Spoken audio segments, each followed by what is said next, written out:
Hey everybody, it's Ken Davenport. Welcome back to the Producer's Perspective Live. Such a treat for you tonight. The Tony-nominated choreographer and just a great gal, Kelly Devine, choreographer of Diana, Come From Away, Rock of Ages, Rocky, and more. Don't forget, we're here to raise money for the Actors Fund, so we're not going to start the show until you donate like a lot of money. I'm serious. I'm just going to wait here. We're just going to hang out. Okay, we'll start the show. Donate a little, though, before we begin. And if you're not going to donate, do me a favor. Hit that heart button, hit that thumbs up, hit that like, share this stream with all your friends, and let's get some other folks in here and raise that tally for the Actors Fund. Let's do it, Mary Dina. Hit that theme song. We're getting the band back together, getting the boys who rock to rock again. We're getting the band back together, in the midst of a place that remembers when some punks from the suburbs lit the sky with too much reverb. We're getting the band back together. Hi, everybody. I'm back. It is the Producer's Perspective Live. My name is Ken Davenport. Welcome to the show, episode number 6. Did we hit 60 yet? Have we hit 60? No. So, no. Tomorrow we're going to hit 60, which means, no, not tomorrow. Mary Dina is shaking me off again. Not tomorrow. I've forgotten to count. I don't know how. It's the pandemic. Hashtag pandemic, by the way, is the best excuse for anything that you do wrong. So you burn the wings that you just made by yourself like I just did. It's a pandemic. It's a pandemic. You forget to water your wife's plants. Pandemic. So whatever it is episode number 50-something. And we're going to get to 60 eventually because we're going to keep on going here. Hello, Madeline McKay. Welcome back to the show. Thank you for being here. We have a fantastic guest today, Kelly Devine, choreographer, all those great shows I mentioned. We're going to talk to her. She was literally in the middle of choreographing a dance step when this thing shut down. She was in the middle of doing Diana. We're going to talk about that. It's really not funny. I can only laugh because it's really that sad. But we're going to get to that and a heck of a lot more. And don't forget, get your questions ready. If you have questions for Kelly, go ahead and throw them in the comments, and then Mary is going to filter them and reach out to you, and you may have a chance to ask Kelly directly on the air. We'll bring you in. So very important that you check your Facebook messages as you watch, and that's where we're going to send you that secret code ring link thing. And I don't understand it, but Mary does, and that's why she's here, right? So watch your Facebook messages. If you have a question, throw that question in the old comments. Don't forget, we're getting close to that $10,000 amount. I think we're at like $8,265, which means 1,870. No, I'm not going to do that math. I'm not going to do that. I don't know numbers. Remember? Pandemic. Hashtag pandemic. I can't do math. Anyway, we're getting closer to 10,000. And when I hit 10,000, I show you the Corona cut. That's the thing. So someone throw $1,635. No, $735. That's the right math. $1,735. I'll take it off tonight. So, and it is worth it. Let me tell you something. Every day I get out of the shower, I go to the mirror and I'm like, what? Who is that person? It's me. What happened last night's guest? If you weren't here last night, we had a very special guest-packed episode. We had the brilliant. There was Mary. You should find this screenshot from yesterday's live stream of me just doing this because my mouth was like agape at Lisa Krone's brilliance. She mentioned a couple things that just resonated with me like so much. I've been thinking about them all day. So go if you want to write books for musicals or if you just want to lead a better life. She really dropped some major truth bombs there. So go check out that. And you'll also get the bonus of watching a young lady named Samantha Shaw, who has more YouTube views than I could ever get if I live streamed every day for the rest of my life. She's got like 26 million YouTube views. You can watch her cry because we had a very special guest. Sierra Boggess showed up, surprised her. We surprised her with a little something else as well. I'm not going to tell you what that is just in case you didn't see it. Go watch that replay. It's a heck of a lot of fun, and it just shows you how much people love Broadway and people want it back. So go check out that. News today, we catch the replays. Apparently, Mary's a little late on the trigger figure. I was talking about the replays like 5 minutes ago, and she throws up catch the replays. She's looking for that picture of my mouth wide open. Yeah. So you can't multitask, Mary Dina. You can't do it. Stay on one thing at a time. I should actually listen to that advice. Anyway, news. Some news today. We announced that we're doing another reunion show here on the Producer's Perspective Live. My very first show that I produced off Broadway, Altar Boys. We're doing a reunion of Altar Boys. Very nice cue on the photo there, Mary. Very well done. We're going to have the entire original cast. We're going to have the creatives all on June 9th at 8 o'clock. Some special bonus features as well. Maybe some special guests, maybe a little special video, all sorts of fun stuff. It's going to be those guys are nuts. Let me just say this. That original cast is nuts. David Josephsberg, Andy Carl, Tyler Maynard, Ryan Duncan, Scott Porter from Friday Night Lights. I mean, they've all gone on to such huge thing, and they're also just bonkers. So be prepared for a very fun reunion show on June 9th. Go ahead and set a reminder for that so you don't forget. Speaking of Altar Boys, not really, horrible segue, there's a new Fiddler on the Roof movie coming out. Who knew? And Tommy, oh, look at this. First of all, Mary Steffens is like, stop picking on Mary. All right, I'll stop. You're just saying that because you have the same name. Hamilton director Tommy Kail is going to direct a new movie version of Fiddler. I had no idea this was in the works. This is very exciting, and I'm wondering, is it going to be wrapped? No, I don't think so. Fascinating, but just the great thing is it's another classic musical getting the big screen treatment. We've had West Side Story coming out, right? And Fiddler, so hopefully they'll eventually get to No No Nanette because everyone wants to see No No Nanette on the big screen, right? So that's fun. What else? Binge watching. Who's been binge watching? Have you watched Hollywood? Anyone watched Hollywood on Netflix? Because there's like a ton of theater people in it. That's what it's fascinating to watch. It's a really cool story about what happens over there. It's kind of a blend of reality and fantasy of the Hollywood we all dream it would be. From Ryan Murphy. Patti LuPone is in it. And Joe Mantello, this is why I wanted to talk about it.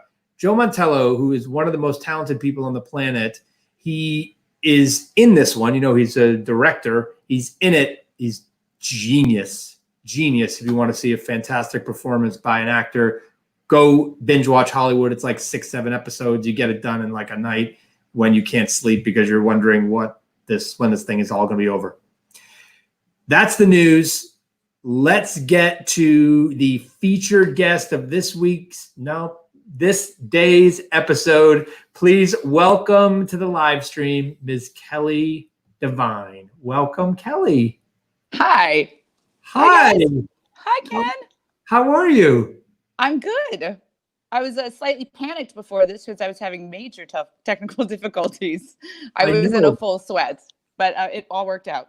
So were we, because it was just so everyone knows here, it was like 7:58, and Mary Google chatted me, "Do you have Kelly's phone number?" And I was like, this will be interesting. I was calling Mary Dina. I was sweating. I literally was sweating, but we fixed it. We did. Where are you quarantining? I'm in my apartment on the Upper West Side with my 2 puppies who might bark every once in a while. Without giving me the exact address, approximately where on the Upper West Side are you? 70s or 80s? Are we close? 80s. 80s. 80s. All right. We'll have to socially distance walk sometime. I love it. That would be great.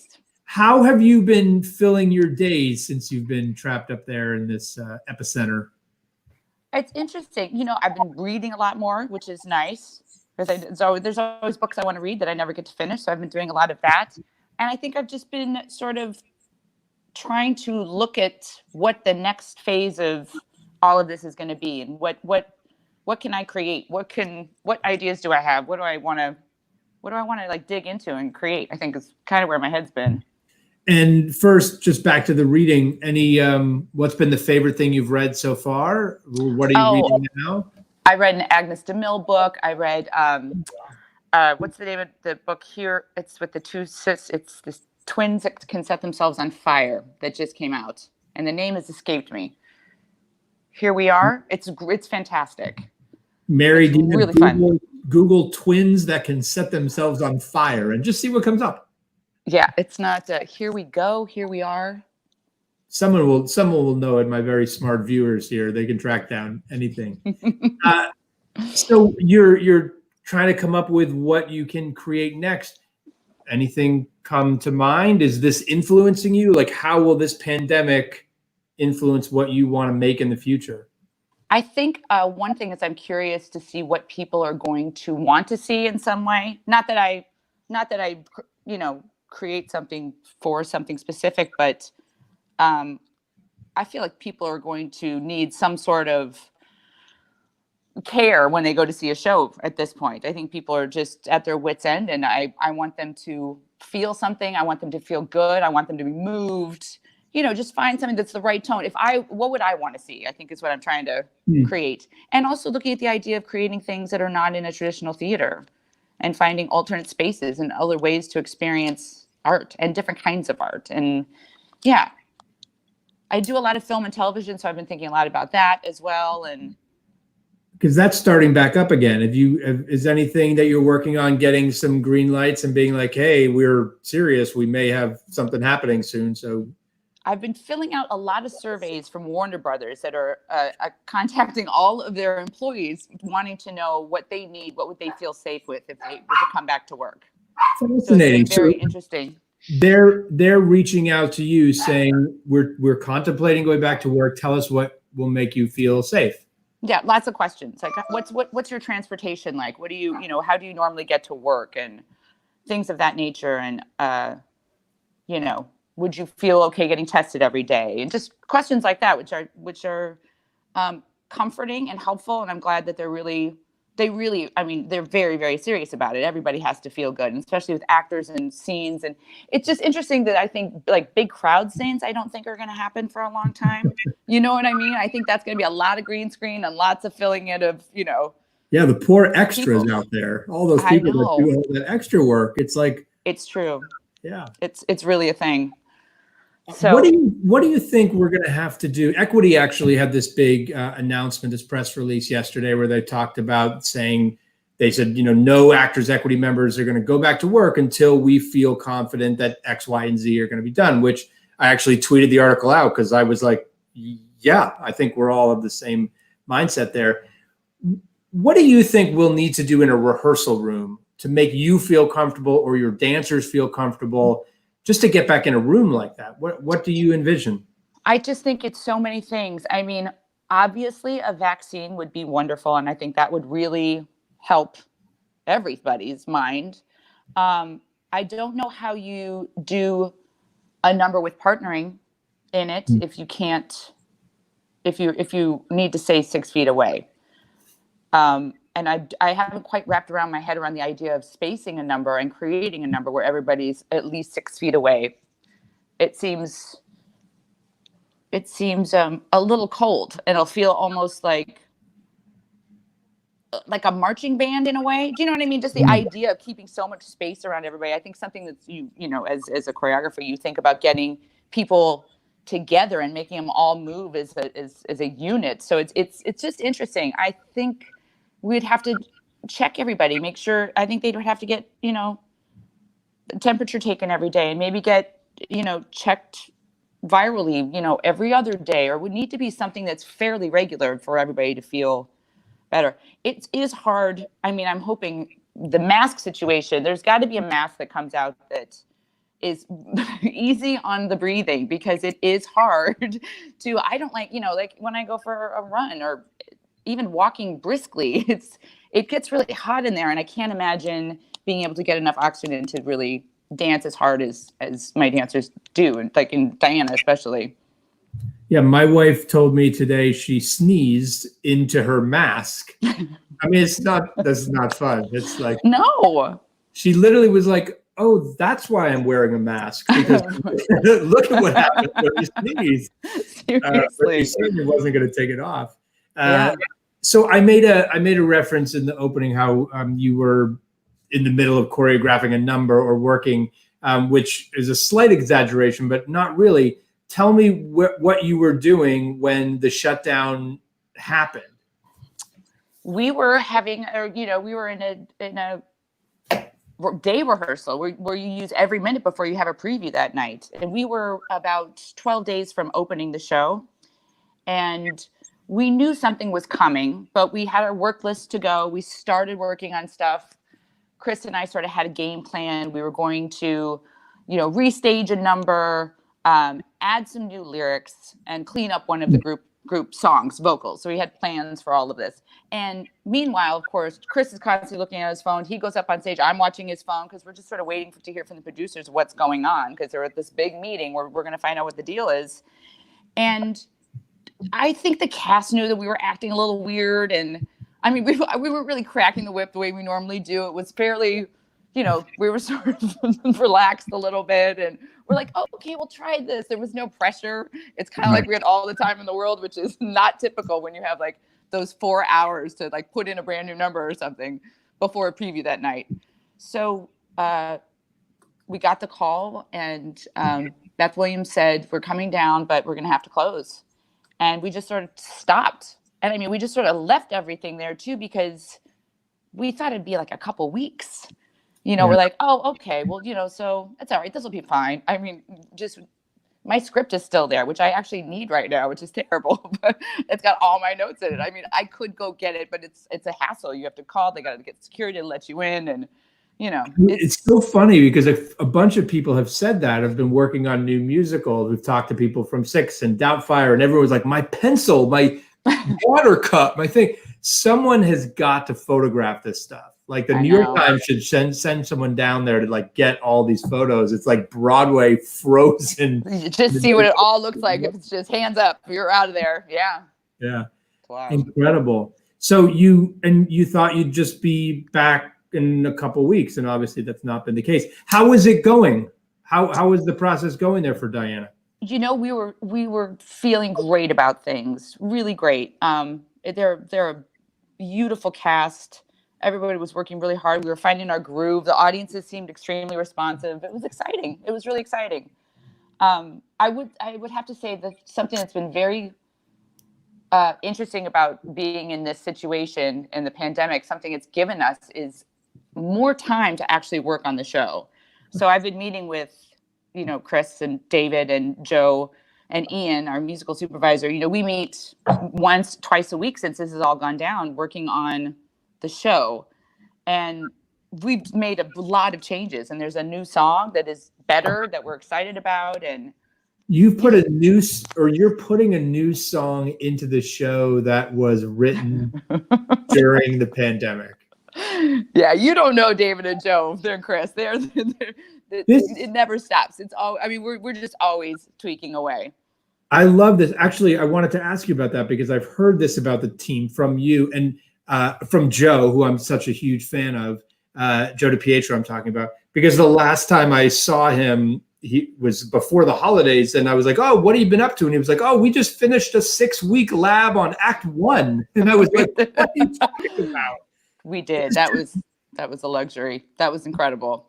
You did a workshop of just one act of your show. Yes. Incredible. Yeah.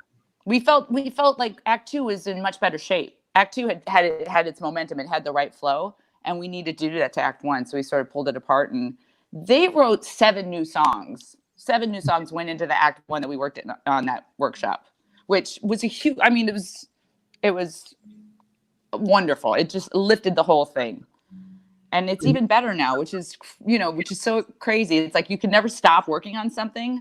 Somebody's going to have to stop us at some point, though, because it's going to get crazy. But I think we're in a really, really good spot right now. This is what I love about theater people. It's just like, well, it's raining virus out there. Let's just go in and try to make it a little bit better, which is such a testament to the work ethic there, which is great. And we don't know when we'll be able to see that. Are you doing Zoom readings? Are you doing any of that stuff? I think we're going to get the cast together at some point and do a big, with the whole company, just sort of read through and sing through the new stuff and just do a reading to brush it up and see how it sticks together and see if anything hits our ears that we want to work on. I did a little viral video with the whole cast, which was really cool, that they were so good. They got back to me in 48 hours, but they all had to do a dance and a little bit, and we edited it together. And it was fun. It was nice to see everybody, and I think it made everybody miss everyone. It was heartwarming. We did get one question. Looks like Danny Goldstein is in the audience, and he wants to Danny Goldstein. Yes, being your dancer. Very good. The answer, I'm sure, is no, Danny. Sorry about that. Danny, you need some lessons, and then we should talk. Are you doing? So I asked this of another choreographer we had on. Are you dancing in your apartment? Like, how do you, as a choreographer, create? Or do you sit and think and write down steps? Are you on your feet? And how are you doing it now? And is that different from how you did it 3 months ago? I mean, the only thing that's really different, I would say, is the absence of dancers that I work with a lot that know my style and can do my stuff well. So and it's nice because then you can step away and have an objective. You teach it to them, then you get an objective look at what you're doing as opposed to just watching yourself in the mirror. It's different. So at home, I mean, I listen to music all the time. Music's on my house and playing all the time. And sometimes, like a scene out of a movie, sometimes you get caught up and you just start dancing in your living room. And I do that. I don't necessarily know if I'm holding on to those steps because I'm going to use them, but I just get inspired and it's a little burst of something that's maybe the right feel or a vibe or something that I hold on to. And I do daydream a lot about. It's sort of it's like the time that I'm falling asleep and the time that I'm waking up in the morning. Sometimes those 2 times could be hours. Sometimes I can't fall asleep. And so I'll just the music always is in my head. And sometimes it's relentless and it's just rolling around in there. And I'll just start to think about it and I can sort of visualize steps or ideas or what should happen in that moment or what's that sentence really mean? Like try to pull out the ideas of it. And then hopefully, so I'll write down notes and things like I'll jot down something. I'm like, oh, remember that was a good idea. So that when I get in a room with some dancers, I can really sort of expand on it and make it come to life instead of just in my living room. What's funny is that sometimes I break out into dance in my apartment, but it's not something that anyone should ever see. I bet it's great. Oh, no, it's really not. I think you'd hire Danny Goldstein before you hired me. That's saying a lot. Wow. Exactly. How do you determine where dance goes in a musical? Like when you get a script, like what says like, oh, this feels dance number, especially the dance arrangements, that music is usually not written when you're hearing a demo track. What makes you say, oh, this is a number that I want this one. I want to take this one to another place? Sometimes in the script, it feels like it's set up for a big production number. And in that case, I love the part where you're like, okay, where's the dance break going to go? And how far do we go with it? And how big does it get? And then it's just working with the musical director and, a badass drummer and coming up with how far and how big and how long can it be and how well it sustains and what's the next level and what's the next sound. To then, blow it up and then bring it back to this original form of the song is always exciting for me. I love that part. I love when there's sort of no music and it's just me, maybe my associate, the drummer, and our musical director. And it's like a jam band almost. It's one of my favorite parts. And then I would say, other times it'll be a song that doesn't feel like it should have movement in it or doesn't really feel like it's asking for a production number, but there's a way to pull something into it, whether it's an idea of, this is going to sound cheesy, but if it's an idea of like maybe it's sort of a duet and having something happen way behind them that's sort of representational of the feeling, whether it's, lovers doing a slow pas de deux in a park that's just so separate from the action downstage, but it just gives it the texture behind it. So it makes what they're feeling just a little richer and come to life on stage. So I'll throw in ideas. I'm always throwing out ideas. So things like that would be, when you're just like looking for a little nugget of something that would be special or a touch that you wouldn't expect. I just sort of keep my eyes open for things like that. What I love about your portfolio of work is it's so diverse. So you go from Rock of Ages to Come From Away to Diana to Rocky. So here's my very James Lipton-like question. Okay. If the Smithsonian Institute called and said, Kelly, we have room for one of your dance numbers to be forever immortalized in the Smithsonian Institute, but just one, what dance number from all the shows you've done would you want in there?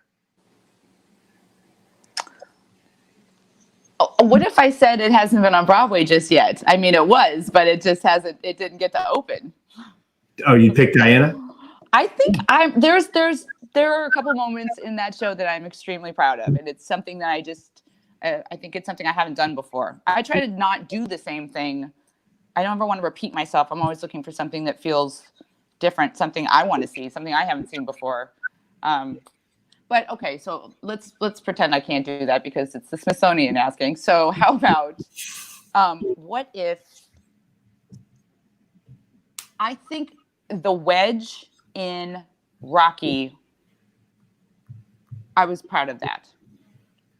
I was very proud of that. It's part of the training sequence in Rocky. Mm-hmm. I thought that was pretty cool. It was hard. I think the biggest question we were always getting is like how I would get so many laughs. Oh, what are you going to make Rocky dance? It was that was a real thing. And I think we succeeded. They looked like I was taking real boxing moves and trying to put it in a way to the music that it felt tough.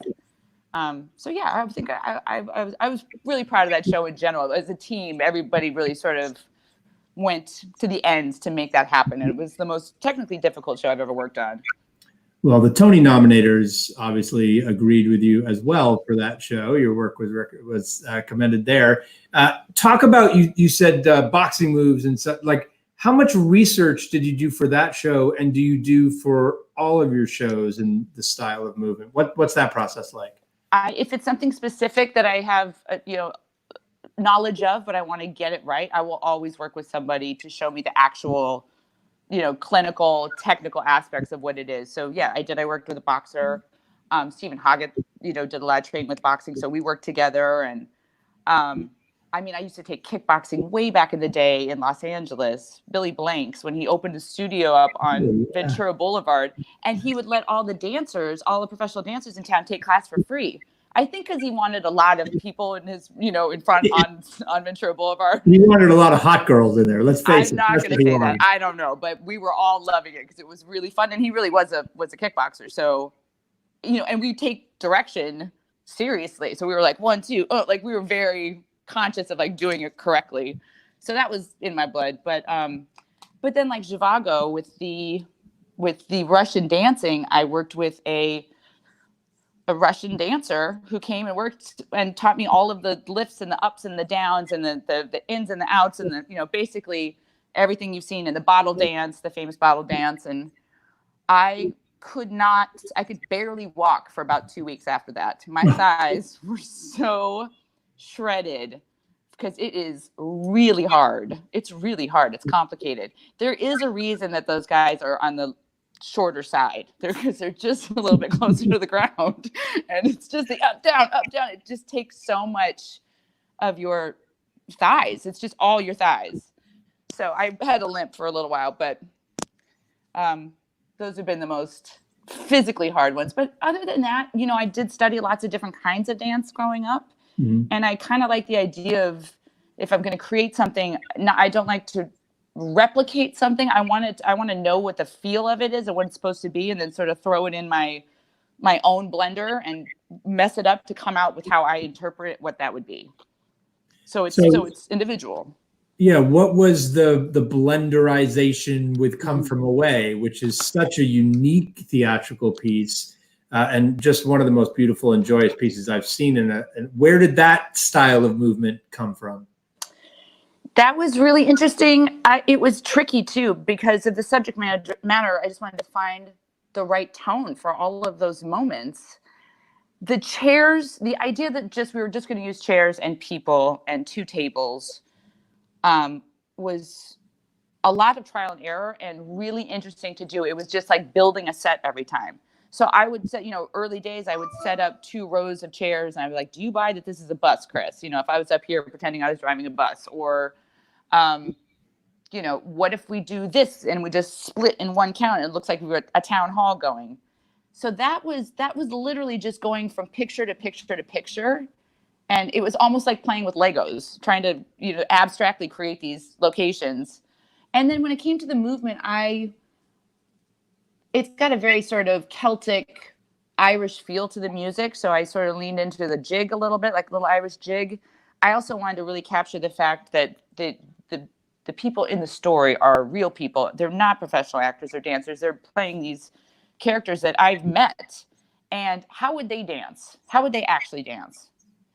So I did that, and I just worked with the actors, and I would say, try this. I just wanted to feel in the pocket and real and not. And then, of course, when we get to the screeching and they're at the pub, it's like I wanted to find the individual feeling of each one of them and expand on that. So it felt like a party, like a kitchen party. But then other times I just wanted to feel like a tapestry. I just wanted to. There's one, Something's Missing is when it's on the revolve and it's like towards the end and we're sort of checking back in with each character that is reflecting what they've just gone through and what is their life about to be when they get home. And I just, sometimes I don't know where you get an idea, but something will pop in and I'll start playing with it. It was just the idea that everybody has a slow move and they're all going through the exact same thing, but in a different interpretation, physicality. So it was just for each one of those actors, they all have, it's like 12 different shifts that they do. And each one of them is different for all of them on stage. So it's just like painting. It gets really intricate. And, but yeah, our producers gave us a lot of time to work on that. We got a lot of chances to get that one right. I was really grateful because it just kept getting better and deeper each time. Well, it's a beautiful, beautiful piece for sure. You can tell. I mean, the painting analogy is so great because it feels like so pointillism, almost like so intricately painted. It's beautiful. Is there something you miss? Like, what do you want to do more than anything when this is over and you can't answer work? Like, you can't answer like that. Like, is there something you're like, I can't wait till this quarantine is over because I want to do this? I want to go on a vacation. I know that sounds crazy, but this is not a vacation. I miss my family. They're on the West Coast, and I would like to go, even if it's just for a little while, I would like to go see them. And I would like to hold on to the fact that sometimes we do have to make time for just that, just to be with family a little bit. Because, it's crazy. We work really hard, and I love it, and it's thrilling. But when it's all stops, you're like, wow, you just start to reflect on things that you missed because you were working so much. And it's weird when something you do gets taken away from you. You don't really have a say about it. That's, I find fascinating. Yeah, so, it's bizarre, especially for us in the theater, because there's nothing else we can do. I mean, it's like, it's just, you could start a live stream, which is what there's like absolutely nothing else we can do. Tips to everyone out there who's going through that, what I just described, for staying positive. And you're obviously still creating and keeping your spirits up as you take a drink. And tips on how to stay up and creative during this time? There's a couple things. I started this thing on Instagram with a friend of mine. It's called Why Go Live. And I've reached out to actors and designers and rock stars and all nurses and teachers and everybody, and just in a minute tell us, it's like a little love letter in the sense of like, what's cool about seeing something live, whether it's a concert or a sporting event or a poetry jam or whatever it is, like what is a personal experience that you had either as a performer or a spectator that you can only have, that can only happen there in that moment. So it's been really cool. And the idea is that we drop one video every night at 8 p.m. and we're going to do that every day till the lights are back up on Broadway. Oh my gosh, that's amazing. Yeah. So it's been really cool. And it's made a lot of people smile, which I appreciate. It's just putting a little love out there and, you know. It's your contribution. We talked about that with Lisa Crone last night. We talked about like everyone doing whatever it is they want to do and can do to put a little love and joy. And this is, and I'm not surprised you've come up with this. It's an awesome thing. I've seen it already and I love it. There's the Instagram handle right there for everyone to go check out. Thank you for being here. Thanks for having me, Ken. Always love talking to you. It's great seeing you, and I look forward to being in a room soon. Even if it means we have to be distant, I'd take it. It's okay. We could, yeah. We'll take care of yourself. Stay safe. We'll see you in the neighborhood. I'll see you soon. Okay, bye. Kelly Devine, everyone. Super smart lady, super smart, not only just a choreographer, director, and also just knows how to put together a show. You can just sense that she looks at the whole thing and not just the dance steps. So much more to her than a choreographer. So we're very thankful that she joined us today. What else are we going to talk about before we sign off? Tomorrow, another, what I'd call a spinster, someone who is a press agent on Broadway in charge of spin. We'll get his insights. And, you know, press agents always have the best gossip. Their ears are to the ground about what's happening. We'll ask Adrian what he thinks is going to happen, when it's going to happen, all those things.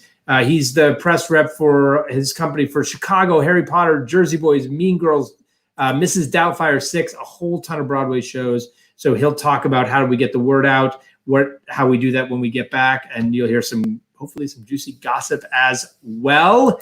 Don't forget about the Actors Fund. You know how Kelly was talking about all those dancers that work so hard to dancing on Broadway, help her develop it? They're the ones that benefit most from the Actors Fund. These are the folks that right now may not have another source of income. And as you heard yesterday, we talked about it may be a while before those dancers are back at Diana, or the folks that didn't have a show to begin with. They may need some assistance right now. How you help them is you throw a little money into that Actors Fund pot that we've got right there on my Facebook page. So, and you can throw those stars at us. Don't forget, they literally come out of my screen and smack me in the face. Mary Dina would love that to be true. She would really love for stars to get smacked me in the face. Anyway, do throw a little in there. Don't forget, we have the Ultra Boys reunion on June 9th. It's going to be super fun. Get a reminder for that. And tonight's finally something to make you smile. This one will do just that. What a way to go out tonight. Go to theproducersperspective.com/smile to see and hear the cast of Beautiful sing You've Got a Friend. I mean, I know there's a lot of people out there right now that are actually doing this quarantine alone, including me, by the way, right now. My wife and daughter are at Camp Grandma's, so I'm alone. And you know what? It can get a little lonely every once in a while. Well, what a message for me. I know I kind of got the chills when I watched it this afternoon. You've got a friend. If you are alone in this quarantine, no matter where you are, the one thing we all know is we're all in this together. You've got friends all over the world, and the cast of Beautiful is going to sing that to you. It's this week's this night. It was going so well there. I was in a real zone. It was real heartfelt. I was really getting into it. I mean, Mary was crying in the background. And then I just always screw it up. theproducersperspective.com/something to make you smile. You've got a friend, guys. We'll see you tomorrow. Please, I need friends. Come back tomorrow. We're getting the band back together.